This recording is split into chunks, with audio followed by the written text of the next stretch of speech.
to form a more perfect union.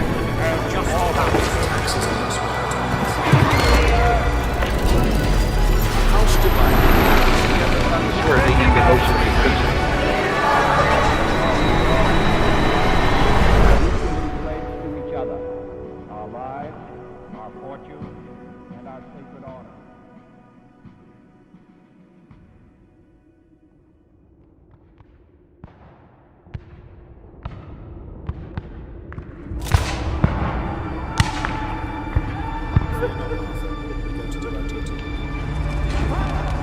This year marks the 250th anniversary of the United States Army, a legacy born in turmoil, uncertainty, and nearly insurmountable odds.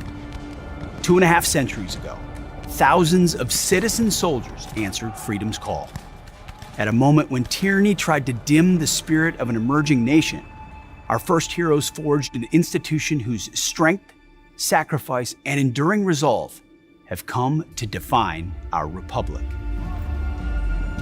The Army's story begins in the spring of 1775. 1 month after the Massachusetts militia humbled British regulars at the battles of Lexington and Concord, America's colonial leaders assembled in Philadelphia for the Second Continental Congress. The meeting had been called to address long-standing grievances with Britain's imperial government. But the recent bloodshed at Lexington and Concord fundamentally changed the purpose of the gathering. Until then, many colonists had hoped for reconciliation with their mother country. It was increasingly clear that freedom would not be possible without war. The reasons for a united resistance were growing. Among other offenses, the British Parliament had earlier passed the Intolerable Acts, which had closed the port of Boston to all trade, forced colonists to house and feed British soldiers, and restricted the colonists' right to public assembly, allowed British officials to be tried in England instead of the colonies, and effectively put Massachusetts under martial law. In April of 1775, they fired on American colonists. By the end of May 1775, Patriot leaders were calling up militia in all 13 colonies. They stockpiled guns, ammunition, artillery, and military supplies. Some militia units drilled every day. The battles of Lexington and Concord proved that Minutemen could push back British forces. Those early battles also proved that the colonies needed a united fighting force with a clear chain of command.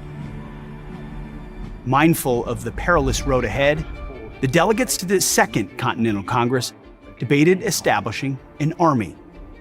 Letters from citizens in Massachusetts were read aloud before the assembly, recounting British acts of tyranny and calling neighboring colonies for assistance.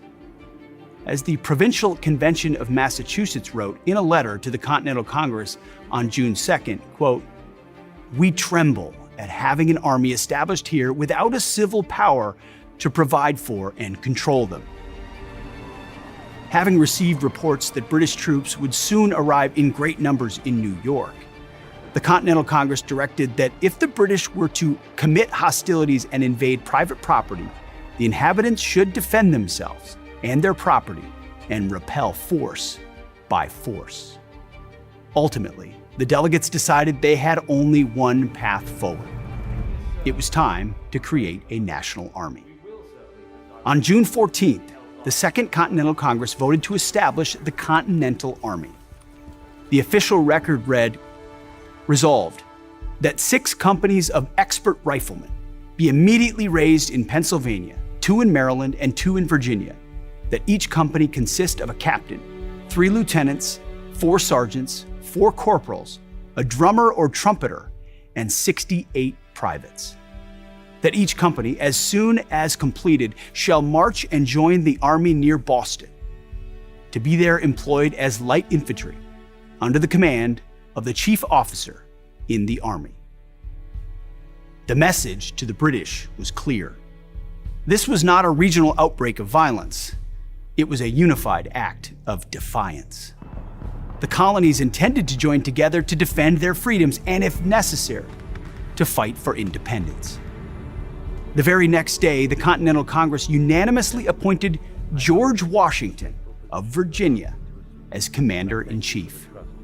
The Congress wrote, "We, reposing special trust and confidence in your patriotism, valor, conduct, and fidelity, do, by these precepts, constitute and appoint you to be General and Commander-in-Chief of the Army of the United Colonies, for the defense of American liberty, and for repelling every hostile invasion thereof.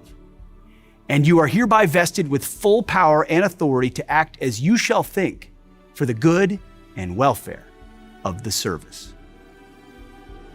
That same day, Massachusetts leaders discovered that the British planned to occupy Boston's Charleston Peninsula.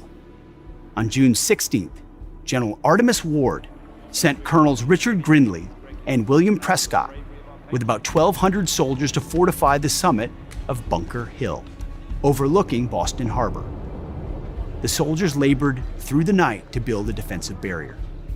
By early morning, they had erected a strong earthwork position and were joined by New Hampshire Colonel John Stark and his troops. As the sun rose on June 17th, the British noticed the Americans occupied the high ground. The British ships opened fire but could not reach the hastily constructed American positions. British Major General William Howe ordered his troops to assault the hill. The fierce battle that ensued was a tactical victory for the British, but a painful and costly one. The British sustained twice as many casualties as the Americans and pulled back to Boston, where American forces encircled them. American morale was high, and men streamed in from towns and farms volunteering to join. On July 3rd, General George Washington traveled to Cambridge, Massachusetts, to assemble his officers just off the central yard of Harvard College, where he formally took command of the army.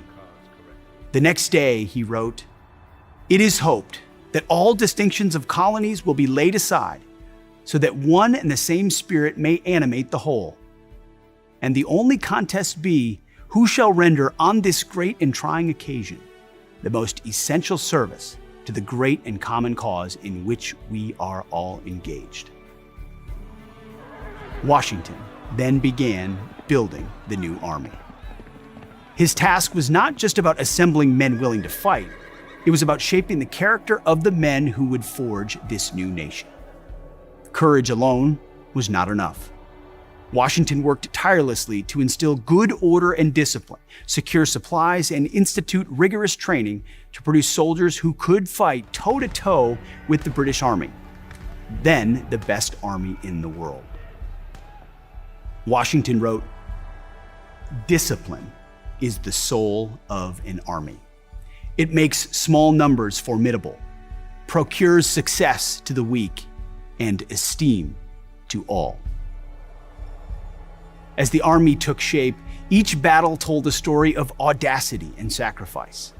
Washington won his first victory at Boston in 1776, but suffered heavily at Quebec. When the British returned that year to New York in full force, the army fought doggedly from Long Island to New Jersey. Washington's army suffered heavy casualties, but never giving up. With winter setting in, General Washington did the unthinkable. The bold Christmas night crossing of the Delaware River in a blizzard, and the subsequent victories at Trenton and Princeton turned the tide of the Revolution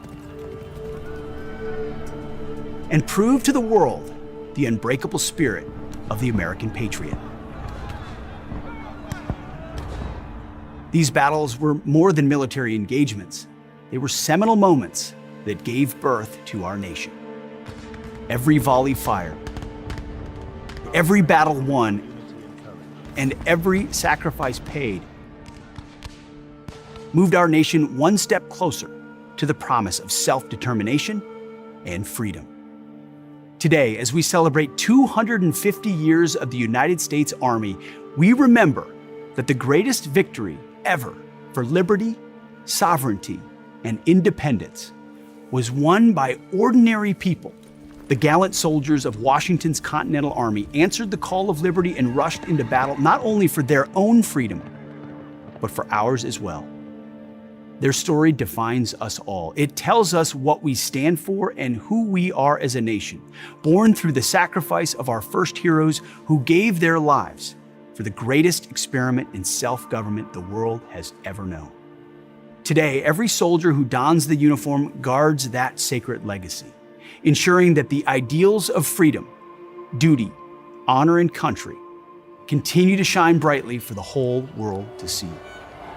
The heroes of Lexington, Concord, and Bunker Hill are not long-forgotten ancestors. They are brothers in arms, standing to the left and to the right of us in our formations.